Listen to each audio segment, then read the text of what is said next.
sentence is structured. What is a pecking order? Let me answer the question first and then define pecking order. The question was asked, who would use or who is reserved to use a gold cord? Do you have the answer to that? Presiding bishop. The presiding bishop only. I pointed to him directly because I figured he should have that if he's going to hold an AG. Okay? Only a presiding bishop or the presiding bishop can use a gold cord. Now, I'm not talking a gold chain. Because there are other colored cords that bishops wear. Presiding bishops can wear the red and gold cord, and he wears the gold cord. Or a bishop, all bishops wear the green and gold cord. We'll come back to those color codes afterwards. Now, the reason I asked that about the gold cord is because it has to do with pecking order. Pecking order.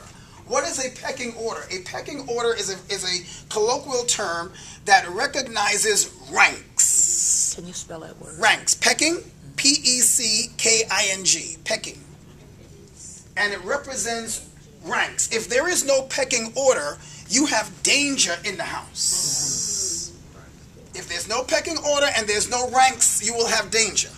That means everybody can go off if the leader is not present. Now, you must always know who is the next in line in charge.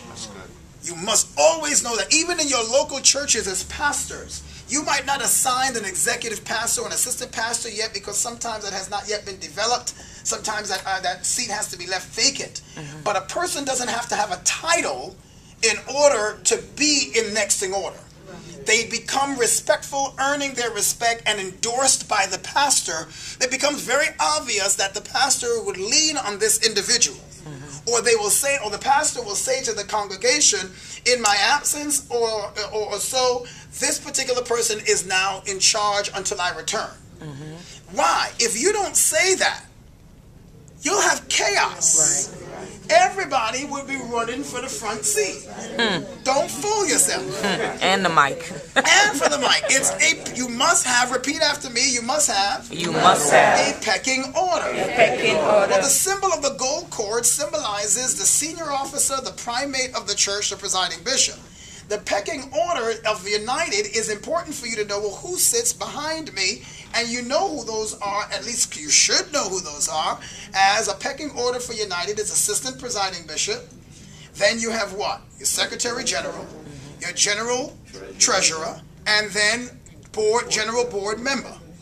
And then you have national officers going down the line, which are members of the cabinet of the office of the presiding bishop. A cabinet member of the office of the presiding bishop will be the National Director for Social Justice. Cabinet member of the office of the presiding bishop will be the Dean for the Center for Theological Studies. Cabinet member of the presiding bishop will be the National Finance Secretary, who really is in the office of the General's Treasurer's office. You see how that's working? Once you hear the National Director for Operations and Logistics, who is that? Does anybody know? I heard the name. Pastor Jamont. Pastor Aurelia Jamont is the National Director for Operations and Logistics, doing a fine job and keeps things together. And so on. It's not easy. Yes, you can clap for her right now. We'll tell her. That's my husband.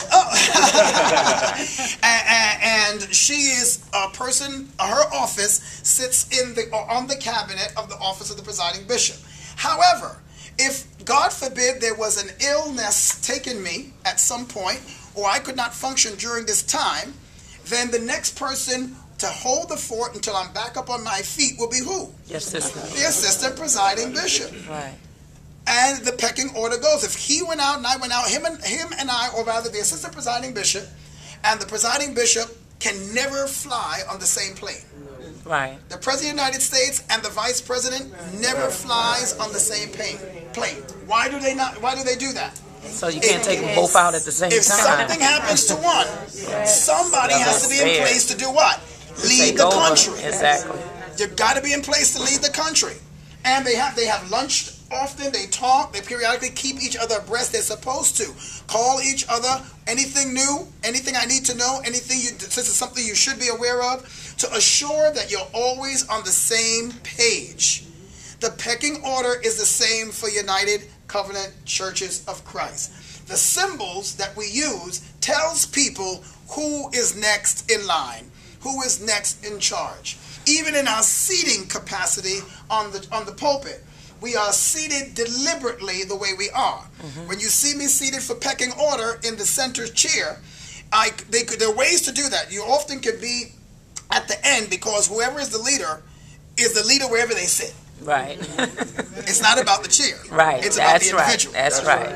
So I tell folks all the time, I say, well, sit here because you're the presiding bishop. I can sit wherever I feel like. That's right.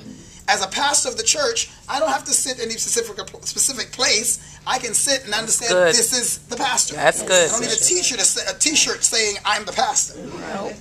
Your pastorate comes by your presence. That's right. That's you got to have presence. That's it's just like a bishop. Your office and your title is one thing, but there's a presence. There's a walk. Exactly. There's a character that comes out of you. I'm trying to share and teach my other brothers and sisters in the kingdom in their office of rank. Stop getting excited about the rank. That's right. And represent the king. That's good. Yes. Talk to everybody. Yes. Now, I'm not being presumptuous, but you can testify to say, I talk to everybody. That's right. And if the highest chief officer can talk to everybody, what is your problem? That's right. Jesus did it. Yes, he did. Jesus spoke to everybody. And I love doing it because that's what servants do. Right. Yes. So in doing the pecking order area, I could be at the end and the others could flow. When you look at the pulpit and you see pecking order, my seat is deliberately seated in the center. Why? Because it allows me to grab easier. I'm closer to everybody as opposed to if I was at the end and it went this way. So this now I can touch easier.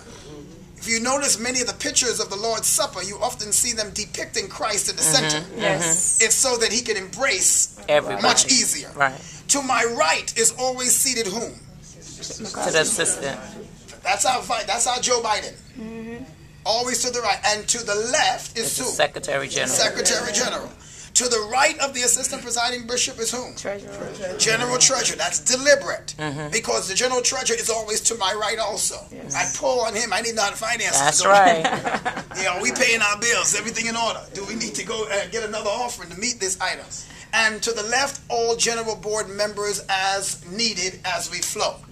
Okay, that's very important for that pecking order. I don't know if you wanted to mention the height of the chair being high. Sure, thank you. Because we can't do everything in these short courses.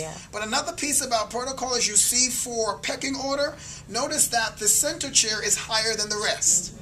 That is deliberate. It's so that people who enter in automatically knows who the chief shepherd of the church is. That is the person that sits in that chair, is the person that is guiding the church at this season of life.